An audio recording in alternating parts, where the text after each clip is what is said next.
Katonda nga bali omulamu tetusobola kuddamu kukola Independence Night nga Pentagon tesitusenga buli muntu agiraba n'ogiraba. Kati yeriddako oba oli awate Mukama ligiganya ogenda mu Namboole.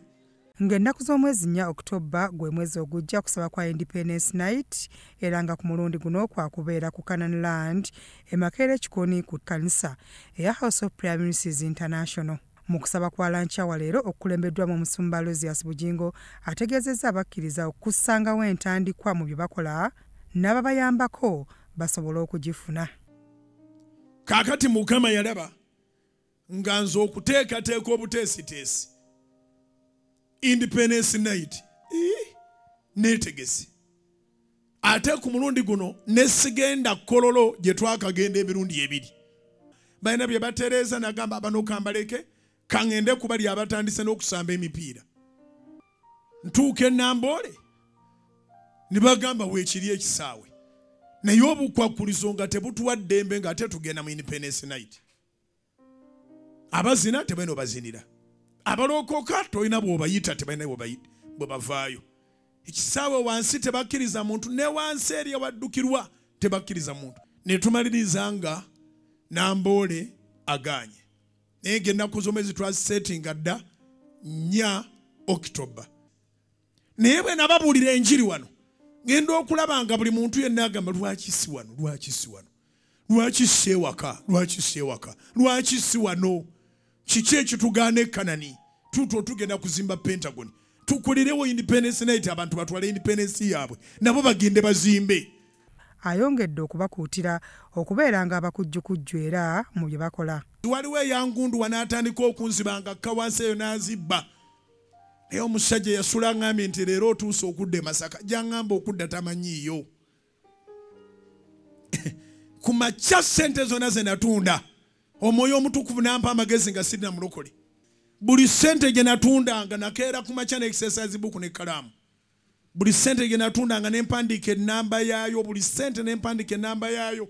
Nawandiika ssente ne mpandiika kumpi emitwalo nga 2 zonna nga nziwandiise ennamba. Ne nzirekayo wansi. Ngenda okukebera wansi nga teziri ate nga ku olwo engeri gye baali bansuubiza nti nzirayo e Masaka. Kwolwo senyenya nabeerawo nga singa baawo ne yayiseewo wadde akanyonyi. Nkubulira ndi ku ssaawa 5 wayiseewo akanyonyi. Omwana gye yakkanga wansi n'ajjayo ekikutiya n'akibikkula n'ajjamu ssente z'abandi. Ngenda okukebera wansi nga ssente teziriiyo. Ne mugamba bikkula ssente z'olinaawo. N'azibikkula mangu ne mugamba zonna nga bw'ozirinaawo.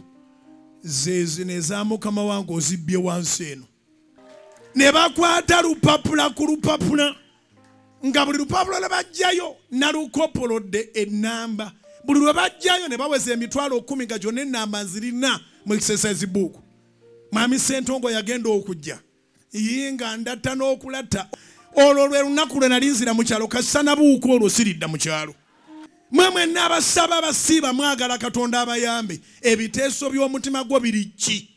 Kyabuvunaanyizibwa okubeera n'ebiwandiiko ebikwogerako ng'omuntu awamu n'omulimu gw'okola.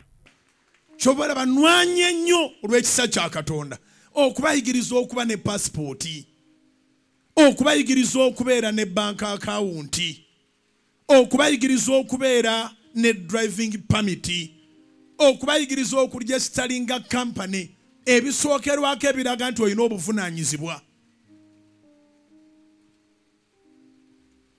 Bw'oba oyagala emirimu egitegerekeka ng'oyagala kuvuganya eba company so si muntu. Eba company tosobola gamba nti njagala bampa okukola oluguudo luno balukuwa oleete enkumbi olulime ogenda dukola otya. Teri kintu kibi nga kugamba nti enkya waliwo olugendo leeta passport yo, actually tuweereze passport number nga byonna tolina kyomanyi. Bw'oba tolina passport era kizibu okumanya nti passport erina ennamba. Ekisiibo eky'ennaku 42 kitambula bulungi era nga tuli wansi w'omulamu ogugamba nti reclaim and claim. Byakasimbazi Yusuf, Kurasot TV, Omunnyo.